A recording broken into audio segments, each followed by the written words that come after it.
Global happenings today. We communicate.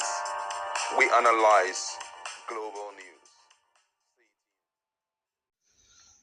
Hello, beautiful people. Welcome back to our channel. Right now, Nigerians are beginning to feel the bite and they are no longer keeping their calm. Very many Nigerians, starting from FCT, are beginning to ask themselves, would they be able to survive even to the end of 2026 to 2027 before the next round of election will take place, as the taxation has begun ahead of 2026. Remember, there's been this information that come 2026, we will start taxation in earnest in different dimensions. Some persons said that this whole thing began in the days when Bola Ahmed Tinubu was the governor of Lagos State, where they tax the hell out of Lagosians then. Well, looks as if it's going to be a national moi as we speak. Let's find out exactly what could be bringing so much premium tears to some residents of Abuja, as they're no longer keeping calm. They're bringing the receipt of taxation on social media. And according to what we gathered, an Abuja-based businesswoman has sparked mixed reaction on social media after sharing a letter she received demanding 50,000 naira payment for using her television and other services. Now, in a post on her social media handle, the woman, identified as a Bam Bam, expressed shock, wondering how she was expected to pay such an amount for watching her own television using her own electricity. Let me read her post word for word. She said, "We got a letter today demanding we pay for using TV and other services, and this is the craziest thing I have come across ever. We should pay for watching our own television and our own electricity and satellite subscription.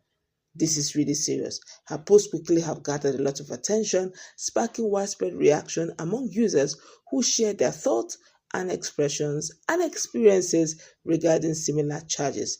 Now, from the mixed reaction, one user named Grace commented that something where Lagos people don't they pay since radio and television. Welcome to the Emilokon world, Emilokon era. Another user said, his name being Happy Dude said, defended the charge, saying that, but this is done in developed countries now, and these are the things they make them what they are. Okay, these are the things that made them what they are. Now, what Uncle EBC said, who's also shared his own experience, posted a letter where he was asked to pay 200,000 naira. Is really tough. What AMAC and the FCTA are putting businesses through in Wuse too. Now, they don't seem to encourage business growth at all. Similarly, Kemi said that people abroad are paying for it. If you are not streaming any program, just let them know. I believe they should cancel the payment. You're going to see the pictures of the payment. My colleague is in the house.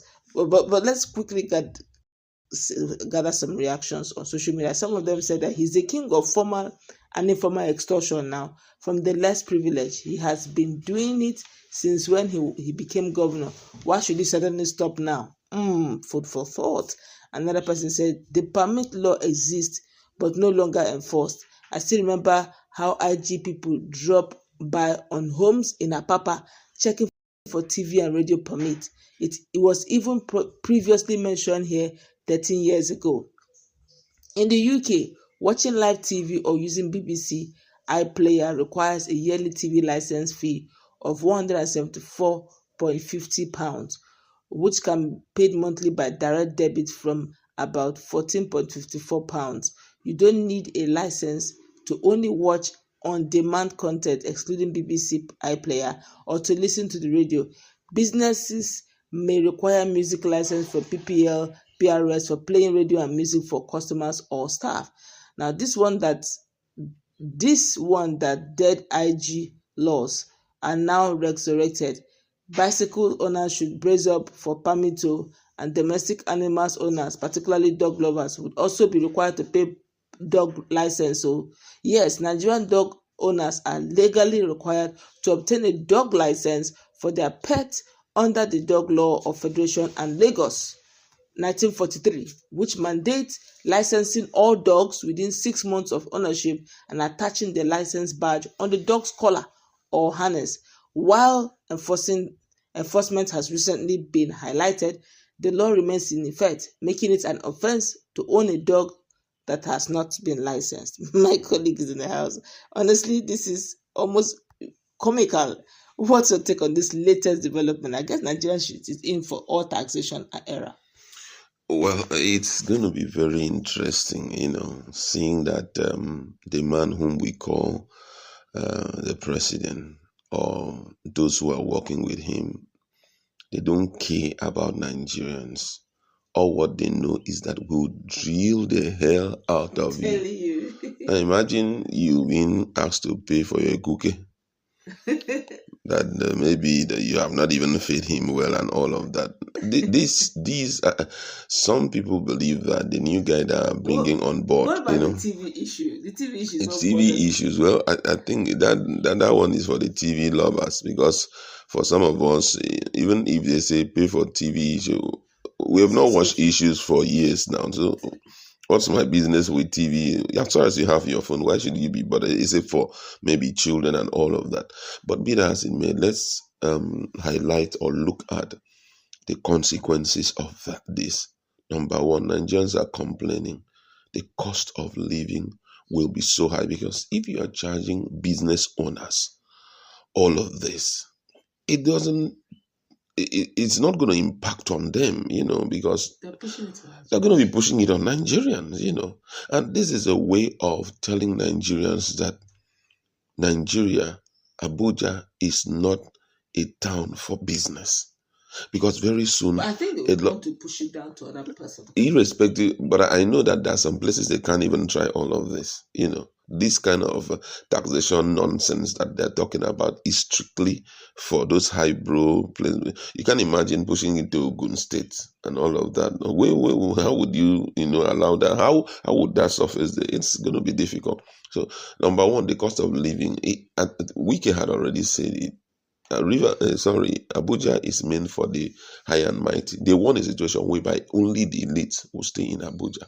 So if you don't have money, get out of Abuja. That's just it. You understand? But this is going to prepare Nigerians, our mindset for 2027. The new guy has come on board, the new INEC chairman. People are crying. Some say this man is this and that and that. Leave it. By the time Nigeria get to that time, irrespective of who they are going to put there, if all of these things are ready, being put in place and roll out and all of that, there is no way Nigeria will want to see this man, Tinubu, rule this country in 2027. There is no way. Because number one, I clearly have noticed the man doesn't have feelings for Nigeria. He doesn't care about Nigerians. Imagine, fairly recently, we hit $2 billion for debts. Refinancing. Yeah, debts. They want to use it to be paying debts because they've collected so much, nothing to generate it back. No. So they want to use taxation to exactly. They want a situation whereby the taxation, the pressure of taxation will be so much on Nigerians, and they will be using it to enjoy themselves, build whatever they feel like building. But the main thing that will impact the economy, they're doing little or nothing about it. You're busy running your mouth on building infrastructure, road, and all of this. But there are some key things that you're supposed to do that refineries are there to be. Imagine if an individual builds a refinery, a government cannot do it. It's quite disturbing. But I feel that Nigeria should prepare. All of this is a pointer to the fact that everyone should be ready to do the needful when the time comes to come 2027. All right, that's going to wrap it up. Let's meet in our comment section. What's your take?